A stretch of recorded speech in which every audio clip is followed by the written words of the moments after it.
The English Channel, stretching 560 kilometres between Dover and Land's End. 75,000 square kilometres of sea, separating Britain from mainland Europe.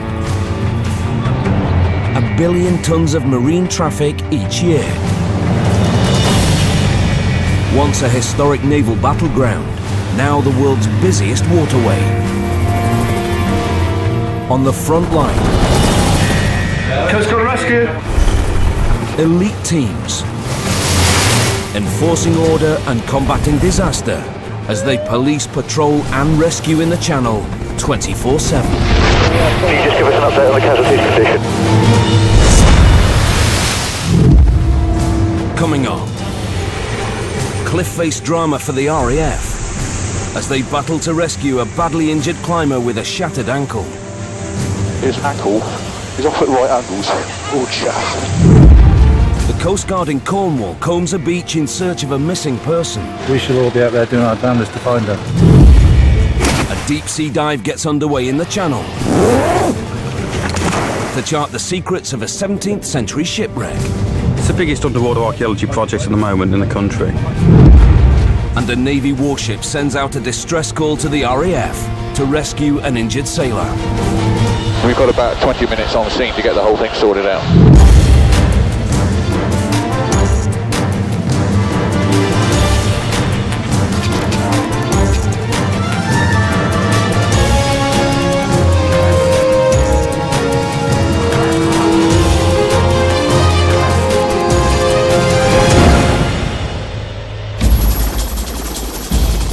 A Flight 22 Squadron stationed at Royal Marine Base Chivenor is one of the busiest search and rescue units in the UK.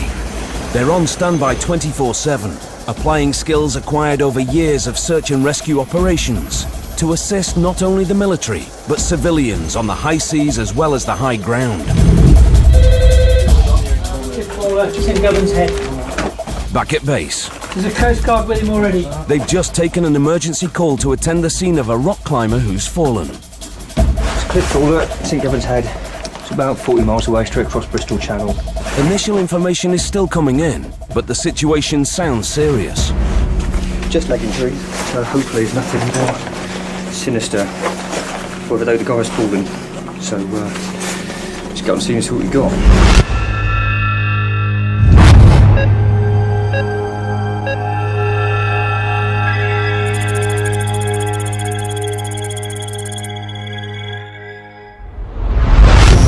Kitted up, winchman Ryan and the rest of the crew dispatched to the waiting helicopter, which is flown to the destination by pilot Ollie Padbury. Yes, 20 minutes basically, guys. Yeah, is he in the water? No, he's with a Coast Guard man, he's on the edge of the cliffs. As they travel to the location, they get an update on the situation. The casualty is a male, age approximately 15. He's got an open fracture of the left ankle. Over. Oh, nice. Yeah, that surprises me, that. Got that right. Quite big. So a lot of blood loss as well then, yeah. Not ideal. An open fracture is one of the most dangerous types of break. It can be difficult to stem the bleeding. An infection can take hold in minutes. ETA on scene in 16 minutes. More much-needed information about the casualty is received. Information that will affect the rescue. The casualty is currently suspended on his abseil rope, approximately 30 foot above a ledge. Over. Yeah, that would have been quite a useful piece of information. That piece of information that just came through, that he's actually suspended off his abseil rope, makes a lot of difference. We would have thought he's actually down on the ground, there's people with him and everything else, but we just found out that he's actually dangling off his climbing rope. So now I've got to change kit round ever so quickly to adopt to this new bit of information. With a better understanding of the task ahead, the crew formulate their rescue plan. Are you going to try and take him off the rope? Yes. Okay, plan's going to be, boss, get us down there, tuck me in as close to him as humanly possible. It'll be nice and controlled. I'll take the strop off the hook, so there's no way that we're attached to him whilst I'm placing the strops. It's going to be on the hook, quick winch in, disconnect his abseil rope, and then we're out of there. Cut the rope, and away we go. How are you going to disconnect the rope? I'm going to cut it with a J9. Roger. Yeah, 2.5 miles. I can see it. Okay, I think there's a couple of people on top. Yep. And I think what you think is, oh yeah, there's a Coast Guard vehicle next to a hut. Yeah, I'm visual not of right, that. yeah. As they approach the destination, a weather warning comes in over the radio. Northerly now, as you can see, 11 knots solid, Yeah. building from the north. So we are going to get a bit of turbulence, guys, on the scene. All right. News of turbulence could complicate the rescue. It's going to involve a lot of skill for the crew upstairs. He's going to be off his abseil rope, so there is a potential, because you are actually transferring the casualty from one form of restraint to the helicopter's harnesses and then away from the cliff. So he's got to, at one point we are going to be connected to the rock via his rope and our winching equipment, and that's a bit of a dangerous time. The climber is dangling precariously at an awkward angle, suspended by his rope with a sheer drop below. Okay, that'll do you then. Well, we've got there's our climber then in the low, sort of 2:30 there, suspended as we suspected. Yep. Along with a couple of helpers. As they make visual contact, Ryan prepares to be lowered onto the scene. A few punters kicking around. Hopefully they'll keep well clear of the rotor wash. Okay, when it hits. That's fine. That's the only thing to really be wary of, so that nobody gets too near the edge. Yep. As you can feel, we're taking the opposite turbulence. We will be flyaway though throughout. Let's copy. Okay, you ready to move in? Yes. To an offset position, move right and forward. Height good, well clear instructions. Good Steady, references. clear the winch. Yes. Winching out. Moving the harness. As Ollie hovers above the cliff top, Ryan approaches the casualty. Run at height to the survivor. As he reaches the rock face, he can see for himself the full extent of the danger the climber's in. Steady, good position. And the winch is much more complicated because the casualty is not on the ground. This means Ryan has to carry out the rescue while he's suspended in the air, with no firm footing.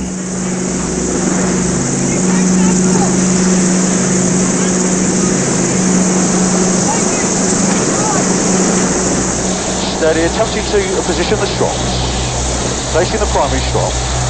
Height is good. Ryan starts securing the winch strops to the climber. Helped by his companions, they place the strops around his battered and bruised body. Ryan can immediately see that the fracture is bleeding badly, covering the rock face in blood. The injured man's companions have attempted to stem the bleeding with a makeshift dressing. But his precarious position means Ryan's #1 priority is not to give him on-the-spot treatment, but extract him from the location, and fast. Steady, so both strops in position. Steady. With the strops in place, Ryan draws a knife to cut through the climbing rope.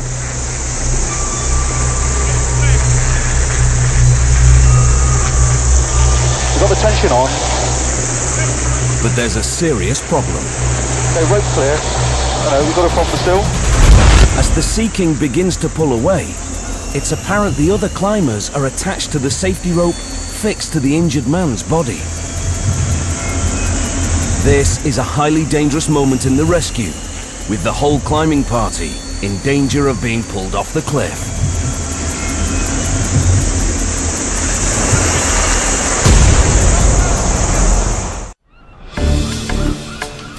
Over at the Falmouth control room, Falmouth Coast Guard.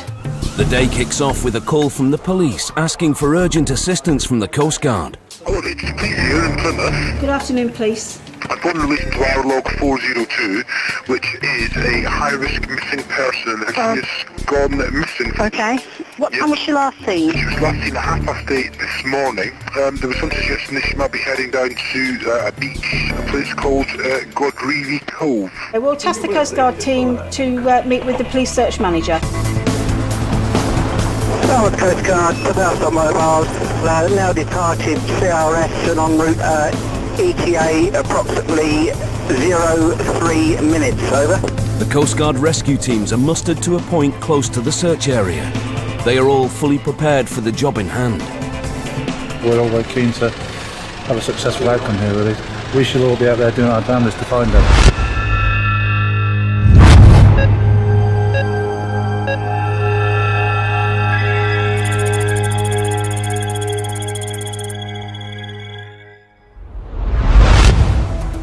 Clear about the task ahead, Team leader Tony lays down a search pattern that will begin with them combing a local beach. We're off over the detail search. Every minute counts, and we make 100% sure we don't miss anything as we're doing the searching. A picturesque beauty spot 10 kilometres away.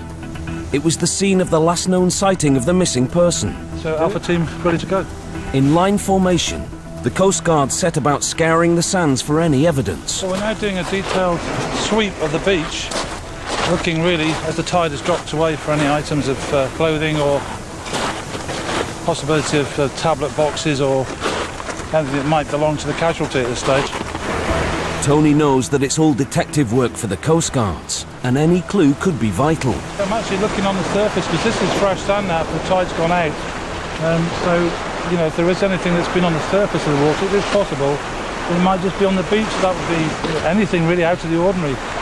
Sometimes it may well hold a clue, you know. Over 1,200 people go missing at coastal locations every year. Missing person searches are one of the key skills all Coast Guards are trained to perform. As the search intensifies, the team comes across some local fishermen who may have seen something. Cheers. All right, thanks. We just said we keep our eyes open. We'll be here till 9 o'clock tonight, so if she happens to come wandering along, I think there's a good chance that we might be able to help out. Oh, I know this area pretty well. The worst thing about it is probably the coastal footpath. It's actually quite dangerous around here. And the tide moves in, there's lots of small coves. You can easily get cut off. There's been a couple of times where we've actually had to tell people not to go walking out to the lookout along the rocks because the tide's coming in on a spring tide and they think they can get back. And it's a sheer cliff and they get stuck out there. So yeah, all this piece of coastline is potentially dangerous. You should take care. The woman was last seen over 9 hours ago, and the team knows that after this length of time with no further confirmed sightings, finding her quickly is becoming more urgent. I mean, in the case of any casualty, it's obviously important that we get out very quickly and start looking, but in a case where the lady is quite obviously distressed, more importance is put on that to locate her as quickly as we possibly can. With multiple Coast Guard teams out searching, the operation has turned into a major manhunt. Have you searched these outer rocks? No, I'm not gonna. As Tony's team continue to focus on the beach, the other teams move inland. Our teams now have gone northwards to Porthowstock through the working quarry, and the team leader, 01 Porthowstock team, has taken the team now into the West of England quarry, which is south of this location. Certain that there's no trace of the missing woman at the location, Tony gathers the team and they await new instructions from the Coast Guard operations room.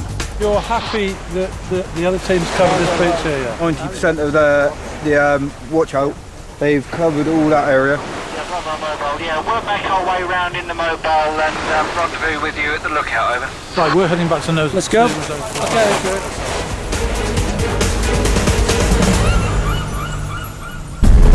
At St Govan's Head on the Pembrokeshire coast, the RAF is undertaking a challenging rescue that's hit a major snag.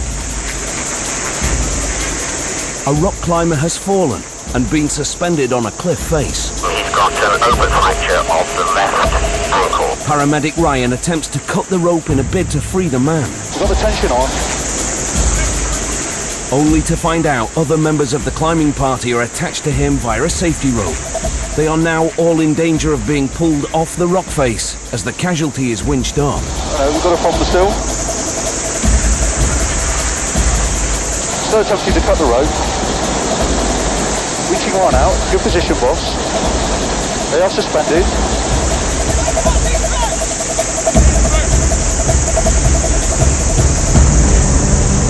After a few tense moments, Ryan manages to re-evaluate the situation and cuts the safety line, freeing the casualty from the other climbers. Closing the cabin door. At the cabin door. And hoist the pilot, please. Pilot. Winch out. Out. Continue. Continue. Continue. Stop. Stop. Hoist to crew. It's a close call, but a fast winch pulls Ryan and the casualty back on board to the safety of the helicopter. Both safely on board. You are clear above and behind. With the Sea King piloted away from the cliff face, shaken by the ordeal, the remainder of the climbing party are now free to make their own way to safety. What's your name? Ronnie. How did you do it? I was abseiling and I had to get this properly.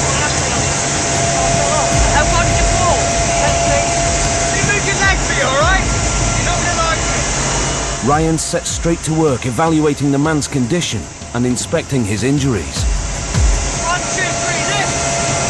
Come on, move it. Move your right leg. Come on, take your shoe off.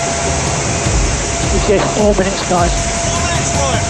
4, yeah. An open fracture needs to be treated and reset as soon as possible to prevent infection which could lead to the loss of the foot.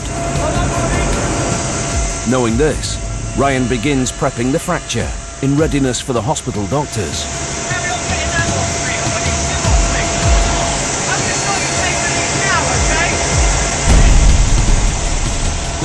Ryan administers a pain-relieving injection.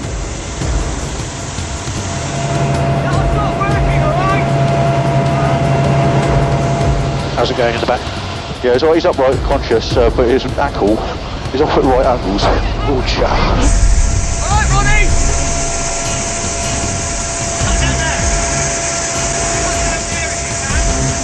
Despite the severity of the injury, the painkiller helps the man put on a brave face. Ryan races to remove the man's footwear so he can continue his treatment of the injury.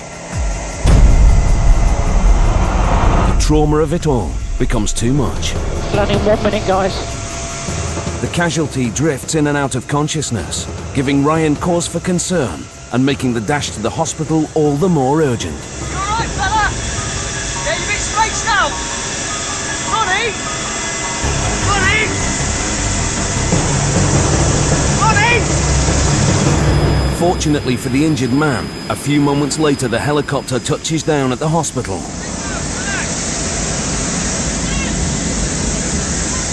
And the medical team are on the ground waiting.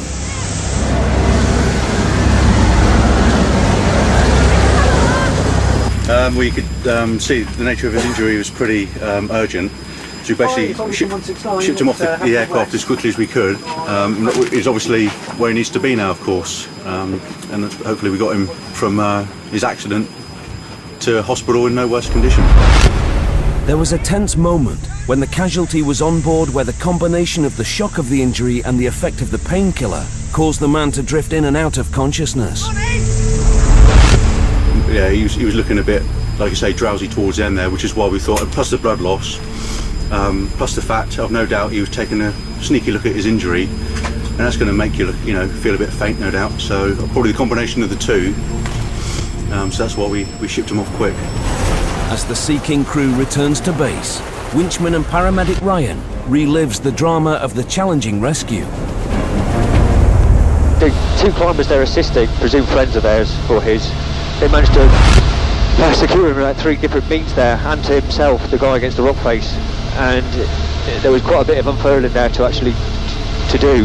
However, though, 2 ropes actually was missed, one between me and the casualty that had to be cut. However, though, the gentleman there supporting him on the inside was also attached to the casualty's rope.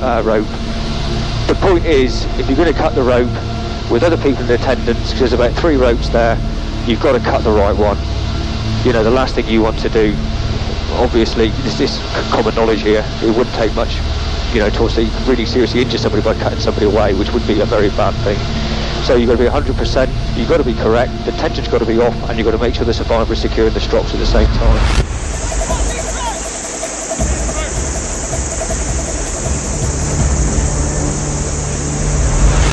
So all in all, a very busy little episode that. The RAF head back to base. Elsewhere, it's proving to be a very busy afternoon for the other rescue agencies. Over in Cornwall, the Coast Guard search and rescue teams have been out in force, looking for a missing person. We've now got our team all assembled here together now with the police, and we're just discussing the next search options. Over 9 hours have passed since the woman was last seen, and with growing concerns over her safety, the search is moved from the shoreline onto a local coastal path and quarry, where it's believed she may have wandered. Yeah, we're going mobile now to steam quarry our next location. Racing against the clock, the Coast Guard Ops Room deploys even more resources to assist in the search. We've got the Found Within Shore lifeboat has been tasked, and that's doing a sort of shoreline search. Casualties may be in the water. Your tasking is to search shoreline onshore and in water from Port Outstock slowly out of Lowland Point. Do you receive, over? Copy, over. Police helicopter has also been tasked, and that's going to be flying over the area, giving a sort of bird's eye view. With the police, Coast Guard and RNLI all involved, multiple teams are now out on land and sea, trying to locate the missing woman. We're all focused. Time to think about it may come afterwards, but at the moment purely focused on the search and doing our best to locate this lady and get her back safely home. As the search activity hits its peak, things take a dramatic turn. A call comes into the Coast Guard ops room. The lifeboat, Order, the missing person has been located. You can return to the boathouse, over. Returning home, over. You found her? With uncertainty about the person's condition, paramedics race to the scene. You know where she is? I've been told bring the defib down. Yeah, down there. You can go to your left.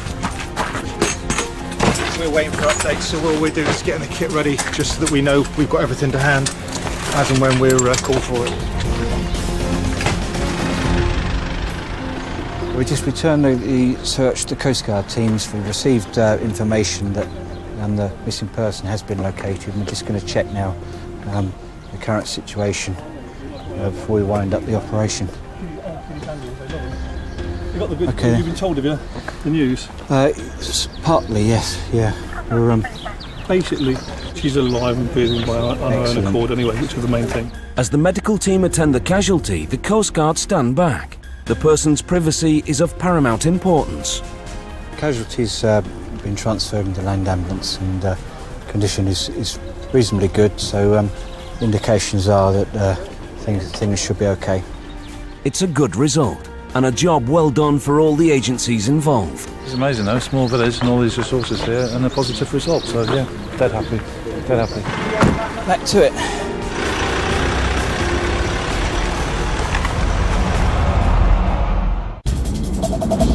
At Chivna, it's another busy day for the RAF. Just confirm, lat and long was 5220 north. An emergency call has just come in, and it's all systems go. Looks like he's up here in Cardigan Bay, just to the west of Aberystwyth. Apparently it's a crewman with a dislocated elbow on HMS Echo.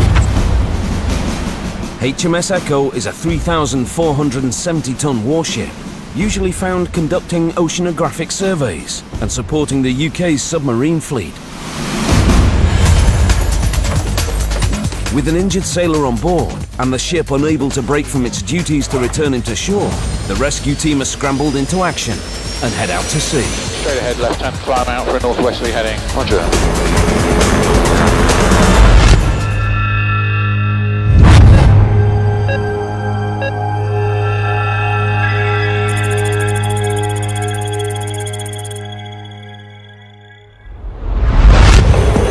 As they fly to the destination, more information on the casualty is fed through to the crew. Yeah, we got alerted to a sailor on HMS Echo. The gentleman's injured his elbow, dislocated it. The medic on board thinks that he's put the elbow back into place. They're not convinced that it's 100% sorted. The guy's in a lot of pain still. They've asked if we can take him off the vessel and take him back to our local hospital in Devon. And the boat itself is based in Plymouth. John, could we just have a look at fuel? Yeah, we'll do. If we're weighing about 18.6 now, then it'll be about 113, 114 indicates that should be alright. Pilot Hugh Pearce keeps a watchful eye on the fuel levels. A rescue this far out at sea means there is no margin for error. With regards to fuel, we have to be a bit careful to make sure that we obviously don't run out. Well, the job we're going to now is on a deck. It might take me 20-30 minutes to extract a passenger from below decks. Also, once we've got there, have we then got enough fuel to get back without refuelling? Rescue 169, Rescue 169, this is Warship Echo. Casualty requires stretcher. Over. Yeah, that has. Yeah. The structure and design of today's warships makes them a potential minefield for any winch operation onto the decks. What we're considering now is how we're going to perform the winching operation on the ship. Clearly we're going to need to adjust the winching height to avoid any obstructions on the boat and give enough space to conduct it safely. So Navy get rightly are quite formal about where we winch on their boats and stuff like that, so they may have a view on it as well. So we'll talk to them on the radio on the approach to try and minimise the time, because we've got about 20 minutes on the scene to get the whole thing sorted out. Just starting to make him out on the visual camera through the haze. Very clear on the TI. How far to go now? 13 miles. Yes. So we're going to be arriving there in 5 minutes. With HMS Echo in their sights, pilot Hugh positions the helicopter in preparation for winchman Has to make his descent. Okay, we're in a committed hover, forward, down and left. You're recce then. But again, we're looking at the white squares, the winch and everything. Obstructions on the right, the main mast, lots of aerials coming down to superstructure. The decking area itself is clear. Okay, your height's good, clearly move forward 8 and right. Happy there with the height, Hugh? I'm happy there with the height. Okay, winching out. Right one and forward. Tips are clear. Steady. On the deck. Work with the hook. Winching in. Clear. Done, thank you. See you in a bit. Okay. With his paramedics kit to hand, Has races to the injured man. Class Rescue 169 has placed the winchman on the deck. He's working with a casualty. Expect to be complete with the vessel in about 15 to 20 minutes. This is Jeff. He went to get into his bunk last night, dislocated his elbow. Oh, right, okay. It's gone back in, but it doesn't look as if it's completely back Trapped in. nerve, yeah. What sort of pain are you in at the moment? Just about this one. It's got about 20 minutes of fuel, so what I can do is stick a line in there, give you a bit of morphine if that's going to help you. Yeah. A trapped nerve can lead to excruciating pain, and to counter this, Has administers some on-the-spot pain relief. Okay, right, I'm just going to give you a couple of mil. Alright, just feel it going to your arm. Something like you've got to be a rugby player. This is not rugby, yeah, he's oh, is it? Before, so. You're a big old lad, so you should be able to absorb quite a lot of this.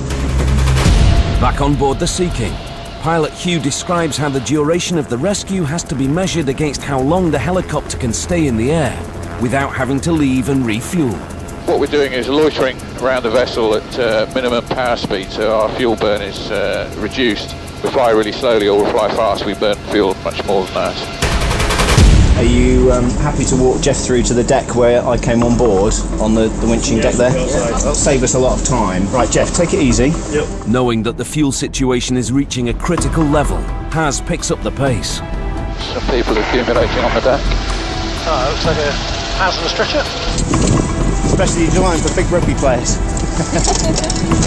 As an ex-rugby player, Jeff is certainly one of the biggest casualties Has ever attended. How you doing, fella? All right?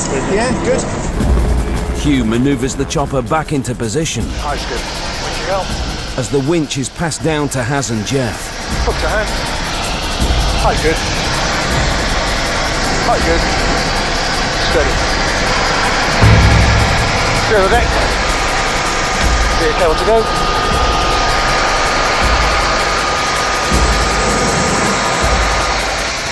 Stretch is approaching the door.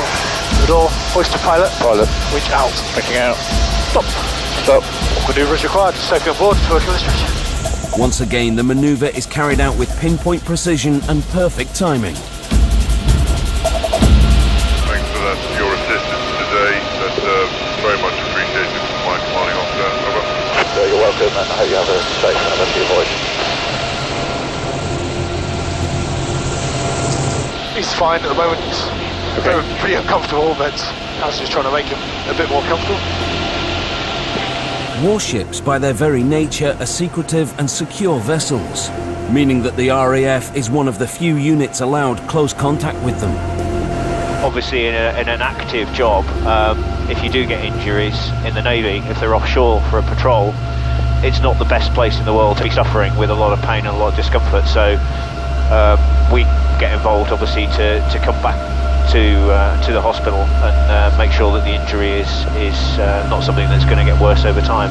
We get involved to obviously get definitive care and get the best care so that Jeff can return to his ship as soon as possible.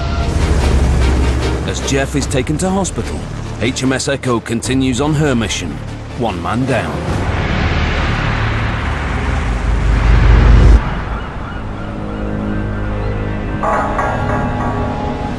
For centuries, the English Channel has been a graveyard for ships, wrecked by its stormy waters.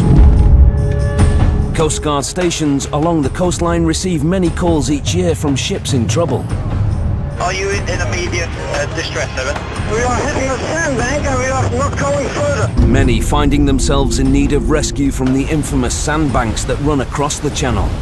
These treacherous hazards are created by the raging currents and shifting sands.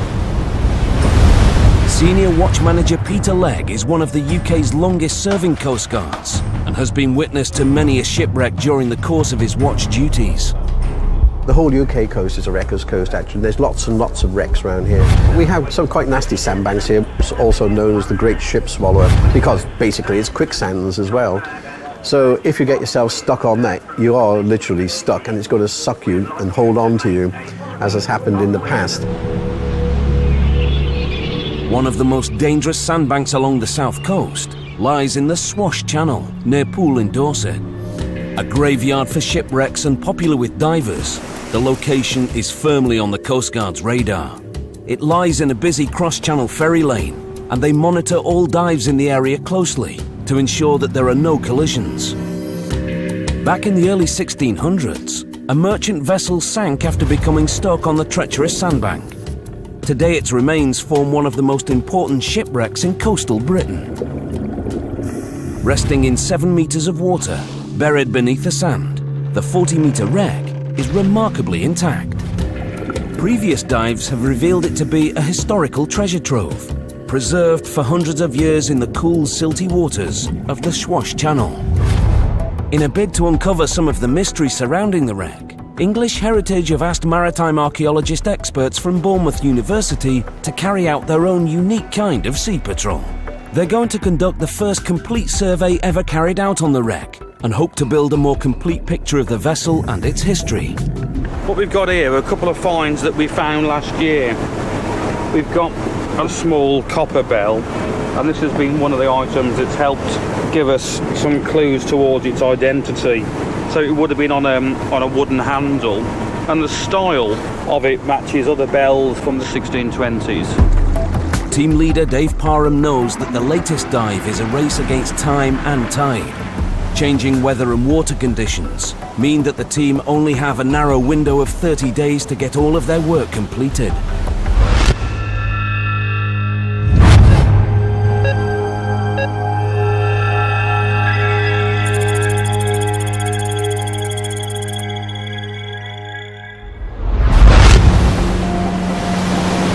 Survey vessel the Loyal Helper heads towards the wreck site.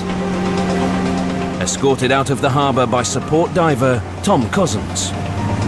We're approaching the wreck. We're just the other side of that green buoy and the next green buoy.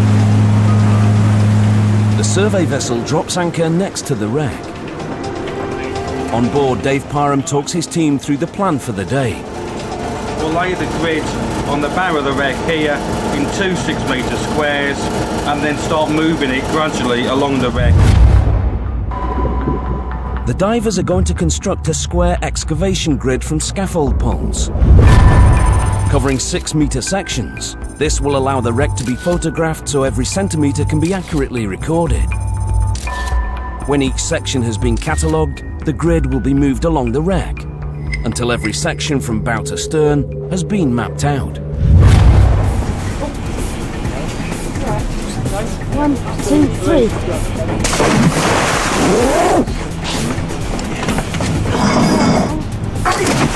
We have just put underwater some of the scaffolding frame. Now the guys are going to go underwater and put that exactly on top of the wreck and locate it so that the operation can start smoothly. Pull that. Yeah. Tom will give you the SMB. Right, yeah. Is it tight enough? Yep. With the clock ticking, the divers do their final checks before entering the water. When you're ready.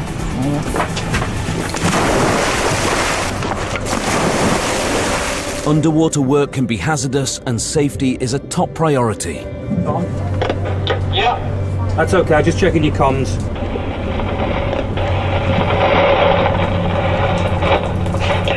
I can't see him yet. Are you okay? But there's a problem. They've lost contact with the safety diver. Can you hear me? Have a look up there now and see what's going on.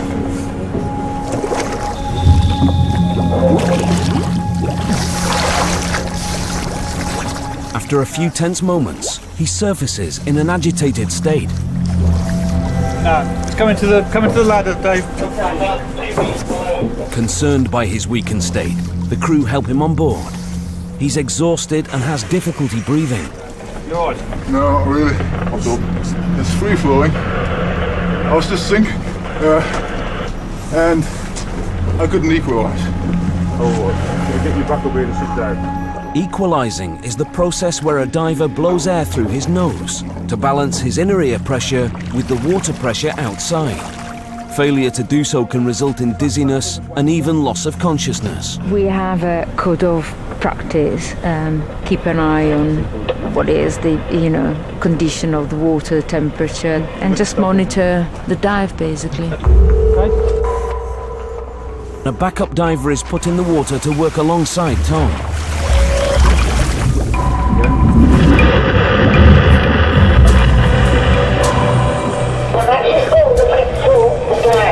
You're halfway between the boarding ladder and the stern of the boat at the moment. Over. Battling against the current and thick seaweed, Tom gradually begins locating the poles. He will now have to drag them over the wreck and begin bolting them together in a grid formation. A bit close to the anchor there, do you think? Well, they must be in the right place. As well as mapping the wreck to build a fuller picture of what the ship once looked like, the team intend to carry out some preservation work. The shipwreck is degrading quite rapidly. With the excavation that we are planning to conduct through the summer, we're actually going to deploy some in situ protection of the wreck so that no wood borers organisms and degrading organisms and so on can actually destroy the shipwreck. Tom has finished laying the main sections of the grid and resurfaces with his safety diver. Despite the difficult working conditions, the operation to build the grid was a success. You could see quite far, but there's a lot of stuff floating in your way. Managed to clear it, but you're just diving and you have a spot of weed hit your mast.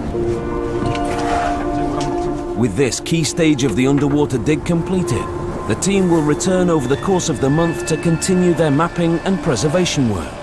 And Dave Parham is adamant just how important that work is. It's the biggest underwater archaeology project at the moment in the country. People often have an impression that shipwrecks are full of treasure, and in my experience financially that's not the case. What the real treasure is what this stuff tells us about the past and the connection with people working at sea 400 years ago.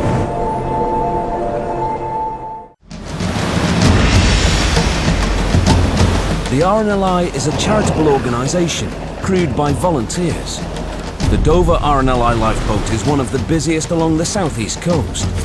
Last year they responded to 64 requests to launch by the Coast Guard. They're brave boys, aren't they, the RNLI? And hit the water in response to distress calls ranging from stricken vessels We got one ready! to injured sailors.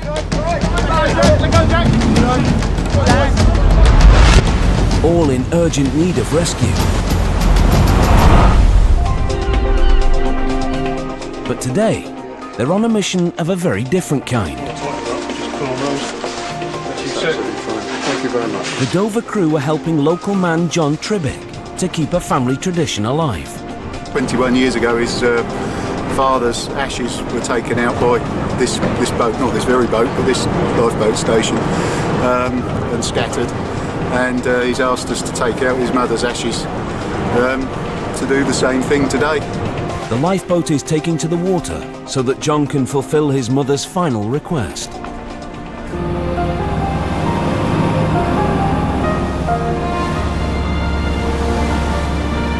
The RNLI's role is to rescue, but today is a unique opportunity to assist a local seafaring family. Dad was on the Dover patrol on minesweepers during the war. 21 years ago when he died, the Dover lifeboat were kind enough to spread his ashes at sea. And it was my mother's wish that she went the same way. And as usual, the lifeboat has risen to the occasion.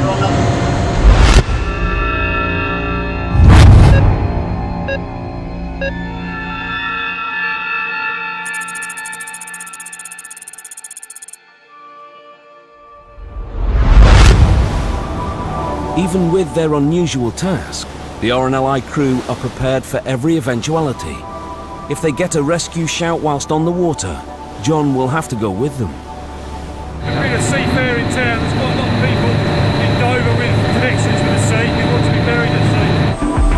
The ashes are to be scattered over 1 kilometre offshore, with the famous White Cliffs as a backdrop. It's quite an easily visible point for reference from the Dover Memorial, which a lot of people go and spend time up there. There's a cafe up there, so we can go up there and look across.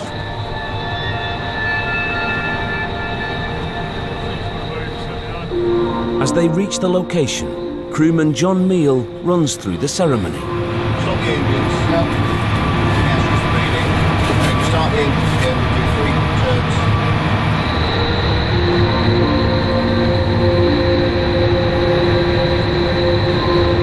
Just going to stop the engines.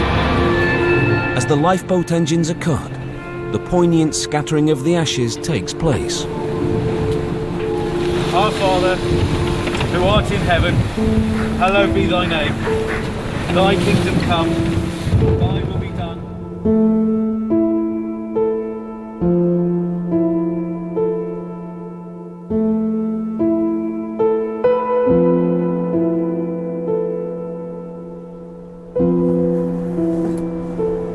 Done what Mum wanted, and that was great. Good.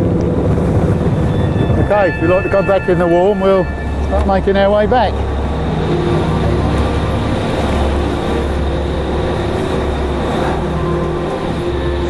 Pitched at exactly the right level. It was simple, it was to the point, and it was short, and that's exactly what I wanted, and Mum as well. They have made an absolutely great day of it for me. My heartfelt thanks to all the crew. Thank you.